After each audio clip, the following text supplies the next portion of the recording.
Muy buenas noches tengan todos. Quien sintoniza el canal, reciba bendiciones. Nosotros agradecemos a nuestro Dios. Nuestra labor, la labor de esta congregación es predicar el Evangelio. Y estamos usando todos los medios posibles, así que reciban bendiciones. Primera carta de Juan, capítulo 4. Estamos viendo la introducción de las cartas del apóstol Juan, que le hemos titulado al libro Demostrando la superioridad de Cristo. Amados, no creáis a todo espíritu, sino probad los espíritus si son de Dios, porque muchos falsos profetas han salido por el mundo. Es el siglo I y ya había falsos profetas. Dice, en esto conoced el Espíritu de Dios. Todo espíritu que confiesa que Jesucristo ha venido en carne, ¿ese qué dice? Es de Dios. Todo aquel que predica, que dice que predica el Evangelio, habla que Cristo Jesús vino del cielo y tomó un cuerpo como el nuestro. Y todo espíritu, o todo hombre, o todo maestro, o todo predicador, que no confiesa que Jesucristo ha venido en carne, ese dice rápido, ¿qué dice? No es de Dios. Y este es el espíritu del anticristo, el cual vosotros habéis oído que viene y ahora ya está en el mundo. La semana pasada, hermano, le estoy hablando de tres sectores que se levantaron de la iglesia: los docetistas, los judaizantes y los gnósticos. Y quien más dio lata en el siglo I es un sector que se llamó los gnósticos, donde colocaron una doctrina destructiva que lo llamé el clasismo o el elitismo, donde ellos manifestaban que había cristianos de primera y de segunda, donde estaban fragmentando la iglesia, menospreciando a los que no eran estudiados, a los que eran pobres los estaban menospreciando, a los mismos esclavos los estaban menospreciando, y estaban olvidando que Dios no hace acepción de personas. Y algo muy importante, que el Evangelio se le predica a todo tipo de personas, y les decía que Cristo en la encomienda que se le da en Isaías 61 es que vaya a los pobres, porque a los pobres les es anunciado el Evangelio. Entonces aquí, hermano, no hay en la iglesia de Cristo, no debe de haber de esos de los que miran por encima del hombro. Le puse algunos ejemplos de que hay congregaciones que, dependiendo la colonia, así son, si la colonia o el municipio donde están, pues ellos no se involucran en nuestras actividades, donde tenemos cierta condición económica, hermano, y pues que nos disculpen los de Santa Fe y todos ellos. Aquí estamos en Iztapalacra, que se vengan a predicar acá, donde, para que vean lo que es que le abran a uno su carro y le bajen su computadora, no está la verdad. Sucede, hermano, en este tiempo, que yo quiero que usted entienda que la iglesia de Cristo es atacada desde adentro, y que los hermanos los atacan los espíritus son traducidos por ideas. Fíjese lo que le voy a explicar rápido, porque a veces, hermanos, decimos, era un espíritu y lo vi volando. No, y lo vi y no. Para que un espíritu se manifieste debe de tomar un cuerpo. Entonces, de repente, un espíritu malo toma a una persona y se quiere suicidar. Entonces se le metió un espíritu ¿de qué, hermano? De suicidio. Alguien dice y se quiere ahorcar, etcétera. Habrá alguien que dice de la nada está en una violencia excesiva y quiere agarrarse a golpes con quien sea, lo coloca y se mete un espíritu. Ahora fíjese lo que le voy a decir, hermano, para que usted entienda. Cuando usted está en la iglesia de Cristo, hay un orden para realizar las actividades, no un desorden. Entonces usted, de repente, hay lugares donde agitan a los hermanos a hacer cosas sin edificar, sino los emocionan. Y entonces de repente usted ve congregaciones como que son más efusivas que otras, pero ese no es gozo, se llama emoción. Usted va a un estadio y si el partido está guanguísimo, no falta alguien que se levante y diga, vamos a hacer la ola. ¿Ya? Hay ambiente en la tribuna porque los de abajo valen gorro. Así de fácil. Entonces, usted, hermano, debemos de identificar en dónde estamos. Yo sé que a veces, como ahorita una hermana está en un seminario, le pregunta a una persona que está dando instrucciones de cómo adorar a Dios, y le pregunta que cómo se le hace para animar a los hermanos después de la pandemia. Y yo dije, yo pensé que eso nada más pasaba por aquí, porque están bien aguados, dijo así. Ah, caray, yo hasta me consolé, dije, ¿de veras? Yo entiendo, hermano, que hemos pasado situaciones difíciles, pero nuestra gratitud no debe cambiar. Entonces hay veces que nos debemos identificar qué es lo que pasa con nuestra vida y colaborar. Entonces a veces uno podría decir que en otros lugares como que sí está el Espíritu Santo y en otros no. Le voy a dar un ejemplo de qué es lo que sucede.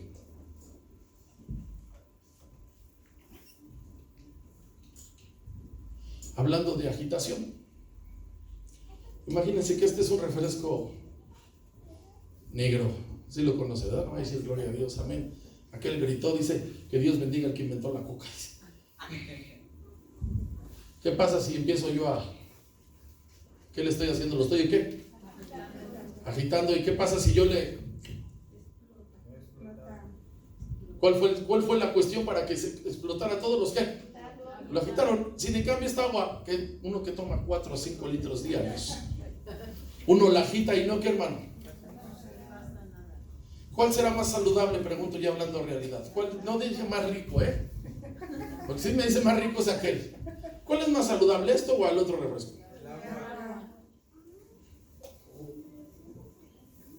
A veces tú vas a lugares donde lo que hacen es, ¿qué hacen con los hermanos? ¿Los qué? Los agitan. Y de repente, hermano, se les mete una idea y dicen, no, es que la alabanza debe de ser así, y empiezan a colocar doctrinas dentro de la iglesia. Y entonces donde el lugar, hermano, es más calmado, no es que Dios no esté, hermano, lo que pasa es que ahí no los agitaron. Entonces, hermano, hay que tener cuidado, porque posiblemente si hemos ido a ciertos lugares donde lo que hizo la persona que está llevando a cabo el servicio, los agitan, y de repente los hermanos piensan, es que el lugar donde yo estoy no pasan esas cosas, no sé. No es trascendente eso, hermano, deje y se lo digo. Lo más trascendente de un lugar, les decía yo, es que haya palabra de Dios. Así que la defensa de Juan ante ese sector la toman de diferentes formas, lo escriben. Y algo importante que tiene cada libro y cada escritor es que tienen una revelación de parte de Dios. Y Juan, en esta carta, va a comunicar 2 revelaciones acerca de Dios. Así que la primera es que Dios es luz y en Él no caben las tinieblas. Para que Dios esté, hermano, en nuestra vida, nosotros debemos de estar completamente donde Él está. Yo sé que usted no conoce, no frecuenta lugares, ¿verdad? Pero si usted va, hermano, a lugares donde se usa otra música o hay otro tipo de actividades, están en tinieblas. La luz siempre está casi apagada. Entonces, donde Dios está, hermano, ahí hay luz. Vamos a primera carta de Juan, capítulo 1. Desde el versículo 5 dice, este es el mensaje que hemos oído de Él. Les anunciamos, Dios es luz y no hay, ¿qué dice? Donde Dios está, hermano, hay orden. Número 2, ¿qué está mostrando Juan? ¿Qué está revelando en su carta? Que Dios es amor y Él fue el que se movió a amarnos antes de que nosotros lo amáramos a Él. A veces nosotros decimos, es que yo busqué a Dios con todo mi corazón. No, es que yo estuve en busca de Dios. No, Él es, hermano, el que se movió antes en buscarnos. Su palabra dice que Él pone el querer como ¿qué? Como el hacer. Tú te dispones a buscar de Dios, hermano, y Él va a ver los medios para cómo acercarte y conectarte con algo, pero no es porque tú seas muy inteligente. De repente a veces quiere uno impactar y decir, wow, cuánta espiritualidad tiene el hermano. No, así es un pecador igual que nosotros. Dice la primera carta de Juan, capítulo 4. Dice así: amados, amémonos unos a otros, porque el amor es de Dios. Todo aquel que ama es nacido de Dios y conoce a Dios. El que no ama no ha conocido a Dios, porque Dios, ¿qué? Hace por si escucha alguien que diga, yo con tales y tales hermanos ni les hablo, ni me lleven. 9 dice: en esto se mostró el amor de Dios para con nosotros, en que envió a su Hijo unigénito al mundo para que vivamos por él. Y en esto consiste el amor, no en que nosotros hayamos amado a Dios, sino que Él nos amó a nosotros y envió a su Hijo en propiciación por nuestros pecados. La iniciativa, hermano, es de Dios. Versículo 16. Y nosotros hemos conocido y creído el amor que Dios tiene para con nosotros. Dios es amor, y el que permanece en amor permanece en Dios y Dios en él. Amén, hermano.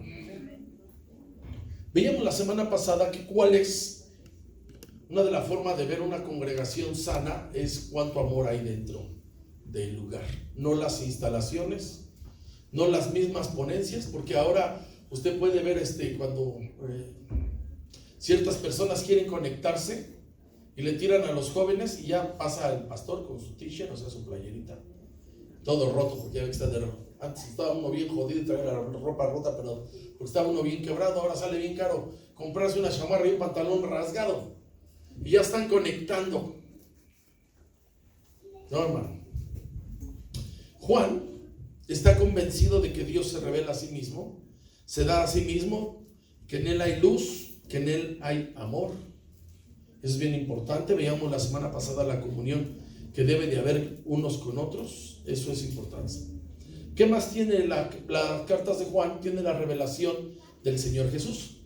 Una es la revelación de Dios, otra es la revelación del Señor Jesús, y vamos a ver.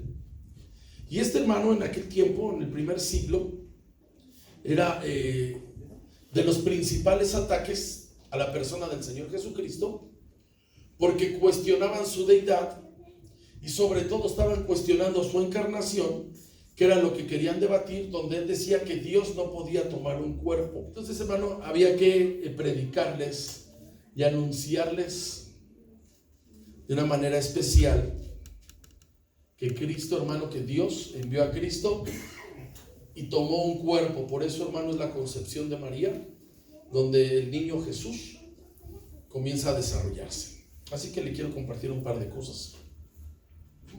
Lo primero, hermano, que se les debatía es que les va a decir que el Señor Jesús está desde el principio.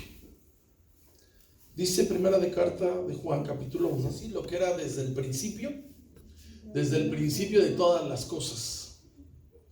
Lo que hemos oído, lo que hemos visto con nuestros ojos, lo que hemos contemplado y palparon nuestras manos, ¿tocante a quién? Vieron al Señor Jesús. Ellos lo vieron, lo tocaron, estuvieron con él, y era de carne y hueso. El Señor Jesús tomó un cuerpo como el nuestro. Capítulo 2, estamos en la primera carta de Juan 14.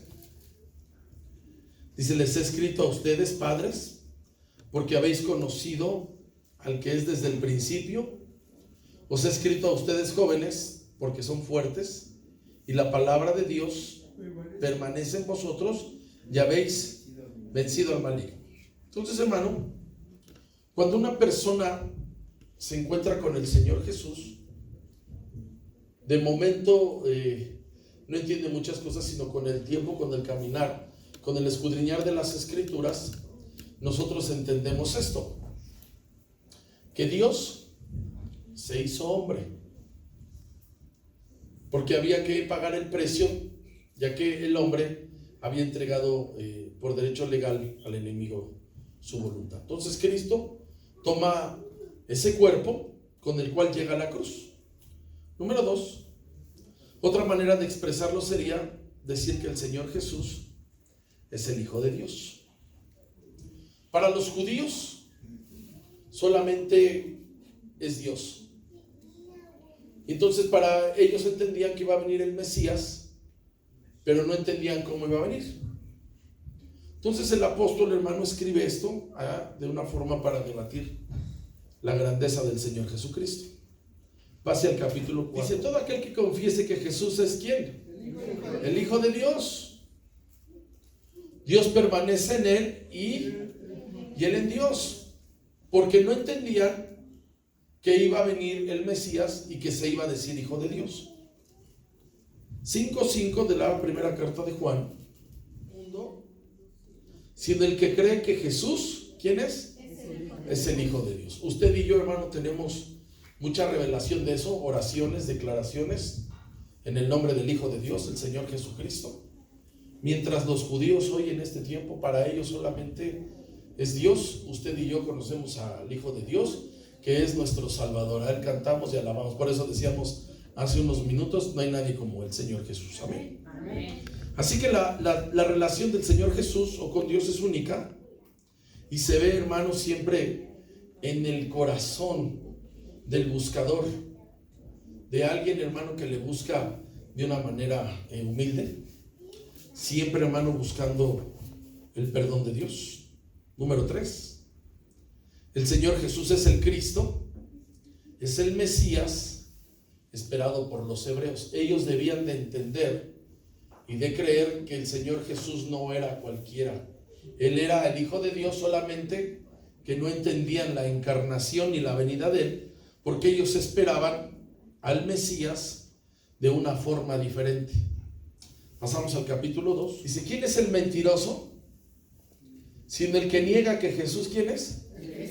Este es el anticristo, el que niega al Padre y al Hijo.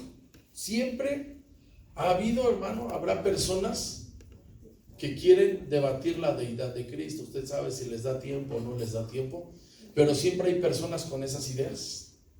Hasta el día de hoy pueden estar disfrazadas las ideas en la universidad, con tantas teorías de la evolución, con teorías de la vida, con esas teorías que dicen que cómo fue que los dinosaurios desaparecieron. Pues se los tragaron cuando llegaron a México.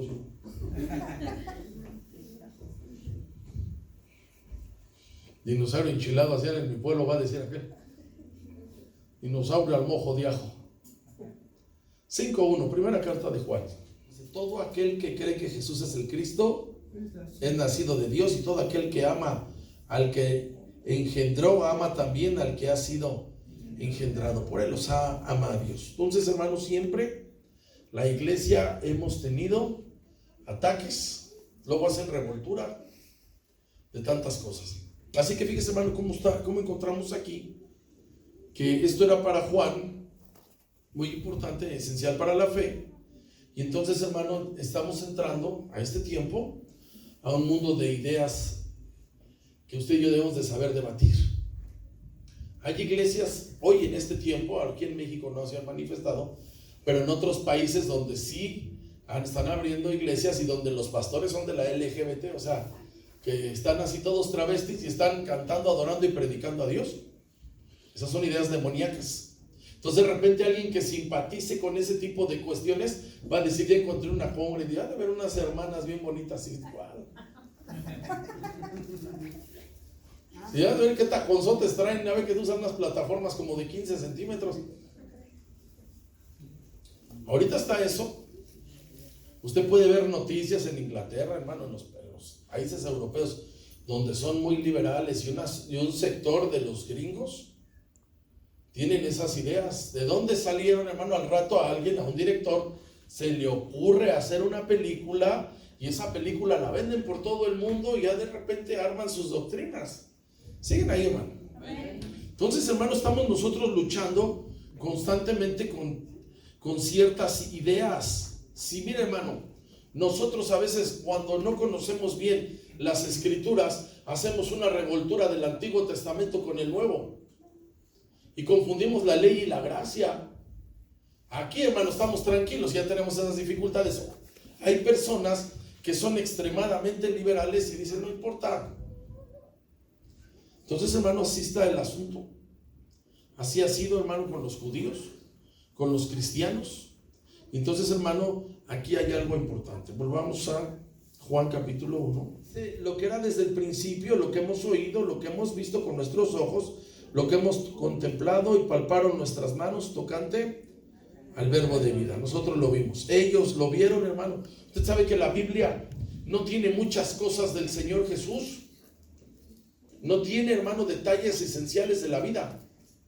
No tiene ahí cómo el Señor Jesús, quién le hacía la limpieza, si la hacía Él, cómo se alimentaba, si se bañaba, si se rasuraba, cosas como esas. Pero ellos sí lo vieron. Ellos sí lo vieron cómo se enojaba, ellos sí lo vieron cómo se cansaba.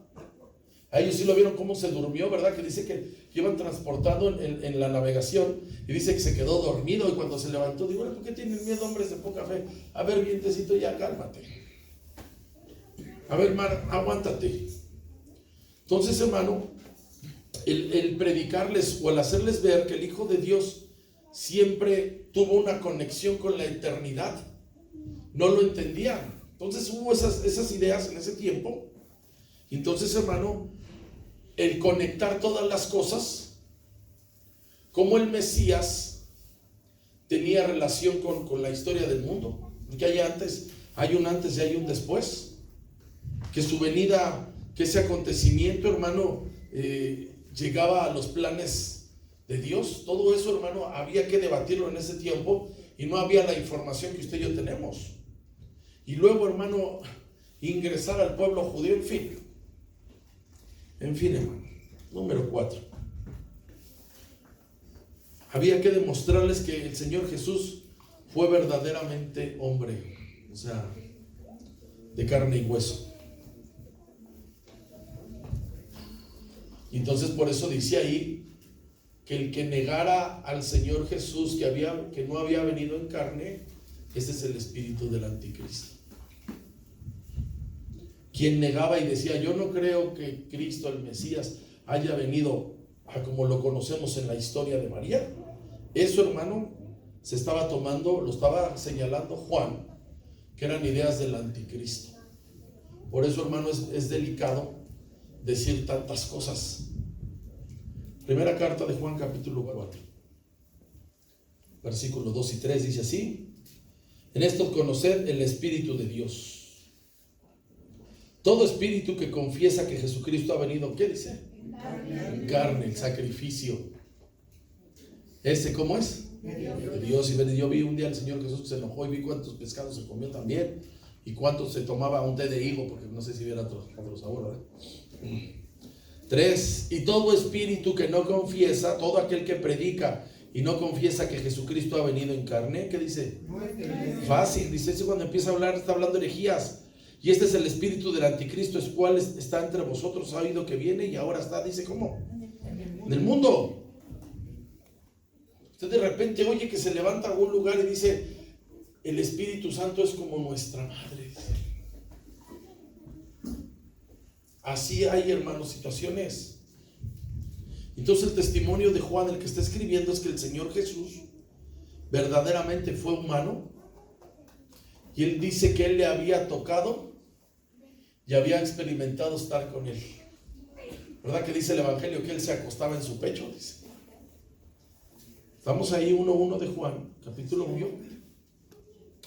Lo que hemos oído, lo que hemos visto con nuestros ojos, lo que hemos contemplado y palparon nuestras manos, tocante al verbo de vida, tocante al Señor Jesús. Dice, porque la vida fue manifestada y la hemos visto y testificamos y les anunciamos la vida eterna, la cual estaba con el Padre y se nos manifestó. ¿Pueden leer el 3, por favor? Lo que hemos visto y oído, eso lo anunciamos, para que también nosotros tengamos comunión con nosotros. Nuestra comunión verdaderamente para el Padre y con su Hijo Jesucristo. O sea, estaba Dios y ahora vino la revelación del Señor Jesucristo. Entonces, hermano, ningún escritor del Nuevo Testamento subraya más con intensidad la plena realidad de la encarnación de Cristo. Y entonces, hermano, el Hijo de Dios se hizo hombre y no solamente, hermano, sufrió como los hombres. Él tuvo hambre, tuvo sed. Cuando está en la cruz, ¿verdad? Dice que dijo, tengo sed. Un espíritu no le da sed. Usted no puede ver y decir, dejé mi coca. ¿Quién sabe quién se largó? Digo, ¿quién sabe quién se metió y se acabaron mi coca? No, seguramente los tipos que viven ahí se pararon y presta. Cristo se hizo hombre, sufrió como los hombres. Dice aquí, hermano, que vino por agua y por sangre. Capítulo 5, primera carta de Juan, dice: y este es Jesucristo, que vino, ¿qué dice? No solamente mediante agua, o sea, habla del bautismo, sino mediante agua y sangre, su sacrificio así fue. Y el Espíritu es el que da testimonio, porque el Espíritu, dice, es la verdad. Y además había que entender, tenían que entender, debían de saber que Él colocó su vida para redimir a hombres ingratos. Y es ahí donde luego no les cuadra, hermanos. El sacrificio, usted dice gloria a Dios, nosotros alabamos y glorificamos a Dios por el sacrificio de la cruz, porque era la muerte, era para nosotros y Él la tomó. Primera carta de Juan, capítulo 3. Hemos conocido el amor en que Él puso su vida por nosotros. También nosotros debemos poner nuestras vidas, ¿por quiénes? Por los hermanos. No para redimirlos, sino para servirles. Número 5.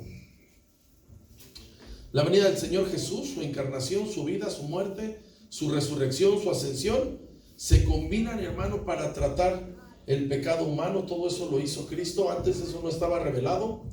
Los judíos se acercaban a Dios por medio del sacrificio de los animales. Los otros, los politeístas, como los griegos y todos esos que no tenían una identidad. Y sin en cambio, hermano, vino el Señor Jesucristo a decir a Él, hermano, que Él pone su vida por cada uno de los que estamos aquí. Amén. Entonces, hermano, algo que usted y yo debemos de demostrar o de hacerles ver cuando llegan esas personas, porque usted puede decir: estábamos cenando tranquilo y llegó una cuñada traducida como arpía. Pues sí, está tranquilo usted, y le dice: oye, ¿tú qué vas ahí a donde dicen por qué esto y por qué el otro? La está atacando un espíritu y lo está atacando a usted. ¿Por qué si dicen que, cuántas veces usted ha escuchado que dicen, ¿por qué si Dios es tan bueno, por qué hay niños en África así y así? ¿Por qué hay tantos negritos por allá? ¿Y por qué este y por qué el otro? Lo está atacando un espíritu y lo está atacando usted. Usted debe saber cómo contestar. Dice primera carta de Juan, capítulo 3, versículo 5. Dice: y sabéis que Él apareció para quitar, ¿qué dice? Y no hay pecado en qué. Usted sabe que salió una película, ahorita se me está yendo el título, donde dice la última tentación, pero así se llama, del Señor Jesús con María Magdalena. A lo mejor usted dice: yo ni sé de esas porquerías, qué bueno. Donde hacen en esa película que el Señor Jesús tuvo un encuentro íntimo con María Magdalena. Por eso María Magdalena fue y le chilló. Usted puede ver el libro de los Hechos, donde hay un tal Bar Jesús, que es el hijo de Jesús. Eso quiere decir Bar Jesús, el hijo de Jesús. Todo eso, hermano, son doctrinas, son enseñanzas, son ataques, son espíritus que luego llegan de una o de otra forma. Usted, porque está tranquilo, es puro y santo. Entonces dice aquí 3:5, dice: y sabéis que Él, dice, apareció para quitar nuestros pecados, porque ¿qué dice? No hay pecado en Él. Los hombres somos pecadores, pero nadie, hermano, que ningún hombre se sienta que no ha pecado. Pase al capítulo 1 de la primera carta de Juan.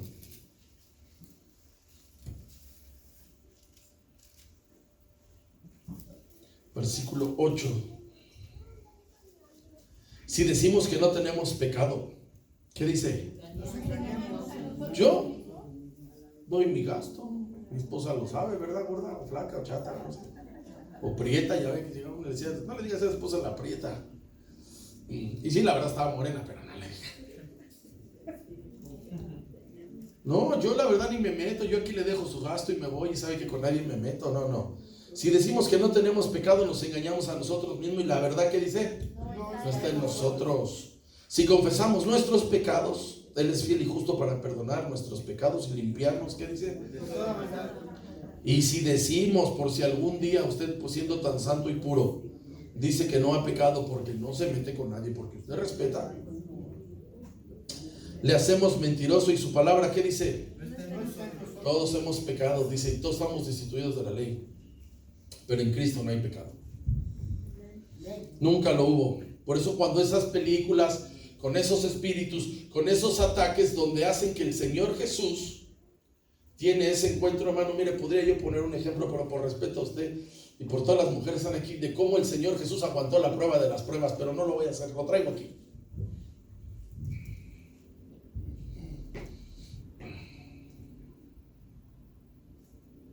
Dice que él estaba tomando sus alimentos y que llegó María Magdalena. Llegó María. Y dice que por abajo de donde estaba la mesa, dice que le estaba besando los ¿qué? ¿Usted cree que los hombres como los que estamos aquí, común y corrientes, usted cree que uno aguantaría eso? A ver, y me salgo rápido, pregunto. ¿Está o no está la onda? ¿Eh? Para que no, nomás para que vea. Pero hasta ahí nada más, ya.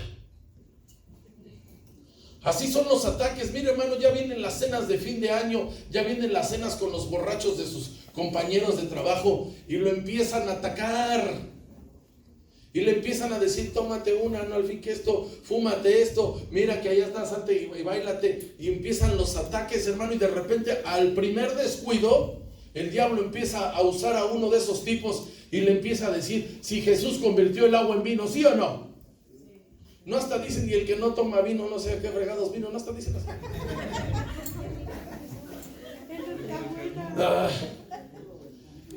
Ay, le dicen, la verdad nunca la había pensado.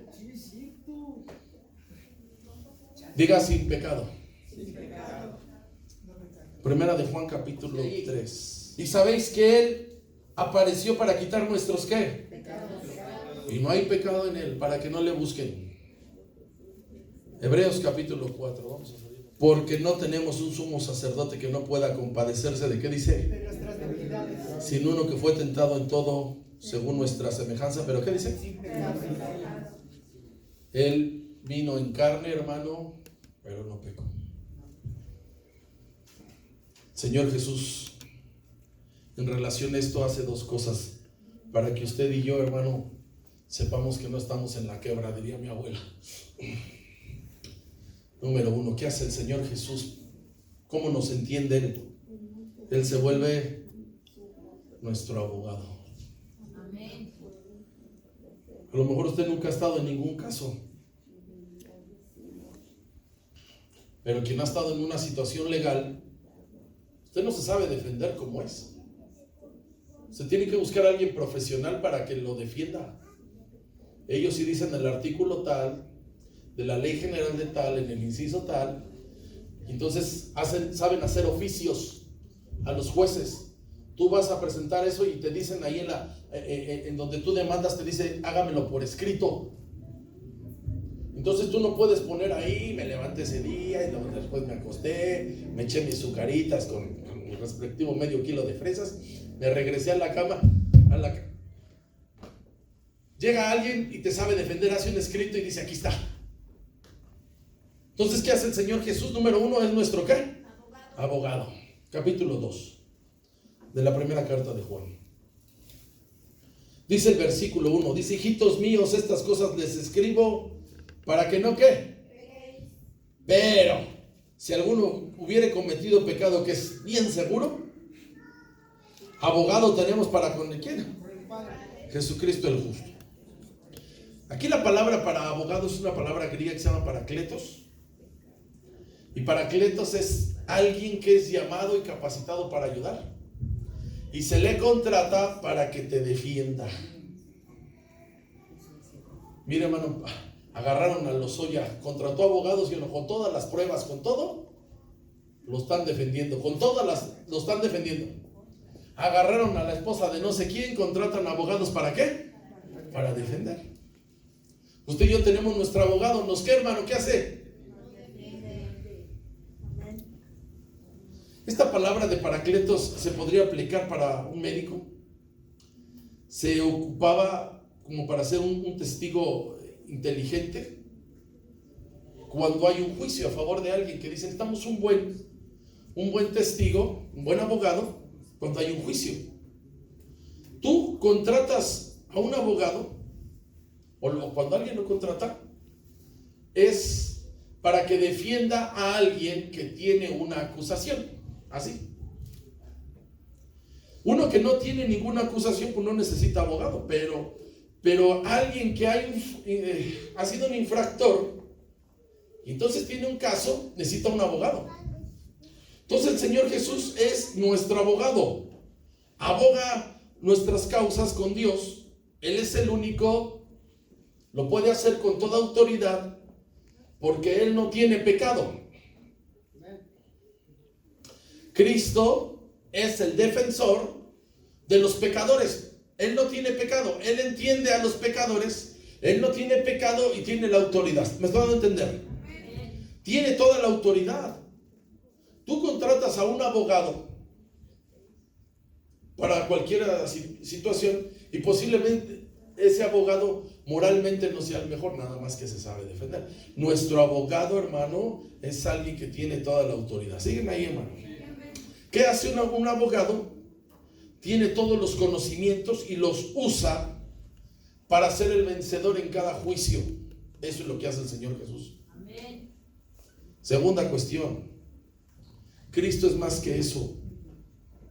¿Sabe qué hace el Señor además de ser el abogado? Es la expiación por nuestros pecados.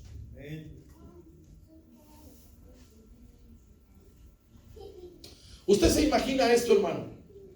Imagínese esto. Usted mata a una persona y va a dar a la cárcel. Fíjese nada más para que vea cómo es Cristo. Usted mata a una persona, va y da a la cárcel, y cuando llega ahí se encuentra con el juez. Y el juez le dice, ¿qué crees? Que quien está aquí pagó por ti. ¿Ah? ¿Usted merecía la cárcel, sí o no? Pero ese pagó por usted. Eso es más que lo que hace el Señor Jesús. ¿Quién entiende eso, hermano? Por eso cuando se nos dejan venir toda esa bola de bobos que el diablo los quiere usar, mire, ¿sabe qué hago yo? ¿Dónde faltó trapear? Ahí arriba. Y luego hacía la de 3, todos, 1, 2. Él es nuestro abogado, amén. Capítulo 2, primera carta. ¿Para que qué? No pequéis, versículo 1. Y si alguno hubiere pecado, abogado tenemos para con el Padre. Y Él es la que. Versículo 2, ¿la qué? Y no solamente por los nuestros, sino también por todos los del mundo. O sea, no más nuestro pecado, nuestro abogado. Él es nuestra expiación. Él paga. Usted y yo merecíamos la cárcel, pero cuando llegamos ya había pagado Él. Hace eso Cristo, hermano. Capítulo 4, primera carta. En esto consiste el amor. No en que nosotros hayamos amado a Dios, sino que Él nos amó a nosotros y envió a su Hijo en propiciación. ¿Por qué? Porque Él paga. Cuando uno peca, la relación que debería existir entre Él y Dios, entre nosotros y Dios, podríamos decir que se rompe, pero llega el defensor y le dice, no, nos une, amén. En el antiguo pacto, el remedio para tratar de restablecer la relación con Dios era con un sacrificio expiatorio. Era llevando un animal, sangre inocente. Venía el derramamiento de una sangre inocente. Lo mismo pasó, hermano. La justicia de Dios es que el pecador muera por su pecado, y Cristo se colocó en la cruz por todos los que estamos aquí y los que no han nacido. Amén. Su sacrificio es reconciliador. Es un sacrificio que vuelve a hacer que el hombre y Dios se unan. Por eso, hermano, cuando alguien se te cae, se te resbala, que alguien venga, un fariseo, y diga, tú ya no tienes perdón de Dios, tú ya no deberías de hacer esto, no. Diga, tengo abogado. Él pagó el precio. No, que quién sabe qué. Usted, hermano, no deje que nadie. El Señor Jesús en su equipo de trabajo. ¿Usted cree que el Judas era el más honesto de todos? Ni siquiera era un ladrón. ¿Usted cree, hermano? Imagínese quién de los que está aquí ahorita, cuando llegó, dice, voy a dejar mi cohete ahí, o sea, mi pistola ahí en la mesa de recepción porque quiero alabar a Dios y me estorba. Pedro llegaba con la espada, y cuando se armaron los carambazos sacó a doña María, Aló, volando la oreja del mal, ¿sí o no? Así, hermano, el Señor Jesús hizo que la relación entre Dios y el hombre, rota por el pecado, es restaurada. Y tú debes de conocer esto 100%. Porque viene el enemigo y te ataca en tu conciencia, te empieza a atacar y te dice: hiciste esto, hiciste aquello, hiciste el otro, no mereces. No, abogado tengo, y Él es la propiciación de mis pecados. Luego de repente hay fariseos con cara de hermanos, usted la está pasando mal y le dice: no, ahora sí mereces el perdón. Abogado tenemos, se llama Jesucristo. Su sangre nos limpia de todo pecado. A Él no se le pierde uno. Estamos en el capítulo 1, primera carta. Dice el versículo 7. Ya van a venir esas pláticas, ya las van a venir. Usted prepárese, es más, le hace la palabra y dice: mándame estos. Versículo 7, 1:7 dice: pero si andamos en luz como Él está en luz, tenemos comunión unos con otros, y la sangre de Jesucristo, su Hijo, ¿qué dice? No hay una manera, hermanos. Muchos se desaniman, muchos tienen esas situaciones porque no conocen. Pero usted, hermano, debe de saber esto. 6. En consecuencia de todo esto, por medio de Jesucristo, los creyentes tenemos vida por creer en su sacrificio. Aunque esté muerto, el que cree en Él, aunque esté muerto, ¿qué dice? Él ya se murió, pero creyó en Él. Capítulo 4, primera carta de Juan. En esto se mostró el amor de Dios para con nosotros, en que Dios envió a su Hijo unigénito al mundo, ¿para que qué?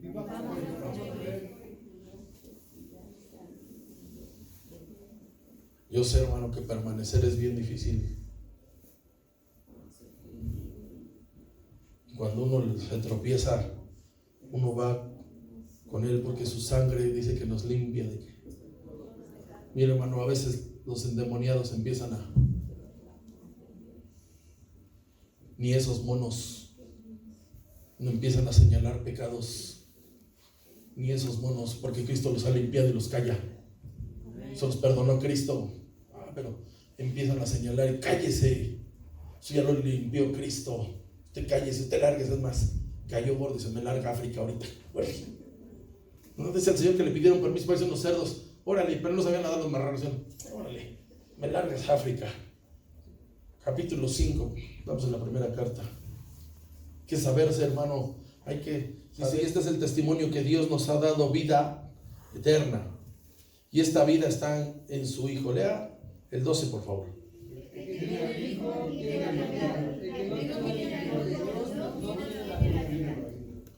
Usted, hermano, es hijo de Dios. Usted se esfuerza, como todos, en portarse bien, yo lo sé. Pero si algún día sucediera eso, usted le tiene que seguir. Tiene que seguirle, hermano. Mire lo que sucede. ¿Cómo tenemos vida?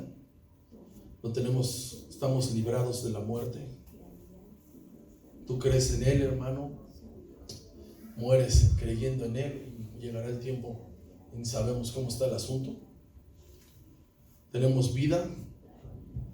Porque para nosotros, hermano, no es un mero existir la vida, estar aquí, sino que sabemos que después de la muerte hay vida. Y estamos, hermano, conectados con Él. Nuestra vida Él la compró. Él la salvó, hermano, y le pertenecemos, vivos o muertos. ¿Quién dice amén? Amén. Vamos al 7. Verificamos que el Padre ha enviado a su Hijo. ¿A quién? Salvador. ¿No van a hacer algo para este tiempo? Pues no. ¿No cuando se ponen en ese plan de decir que no te celebran tu cumpleaños? Pues sí. ¿Y no le van a celebrar al Señor? Pues no. Él dijo que celebráramos la vida o la muerte. Vaya, anuncia mi muerte. Si el Señor hubiera dicho: vayan y anuncien mi cumpleaños, lo aseguro que si hubiéramos tenido la fecha, lo aseguro que les dijera yo ahorita: hermanos, ya viene el cumpleaños del Señor, Pero ya se va acercando la semana de Pascua. Prepárense unas palabritas, prepárense unos cánticos, prepárense algo para su Salvador. Él envió al Hijo para que fuera el Salvador del mundo. Ya vimos, hermano, ya les dije, Señor Jesús aboga por la causa de la humanidad delante de Dios. Dios no quiere condenar a la humanidad, no, pero a Él no se le pasa nada. Hoy lo recordamos y nos preparamos para los siguientes días, para demostrar la superioridad del Señor Jesús nuestro Salvador. Póngase en pie ahí, hermano, apláudale a Él. Él es...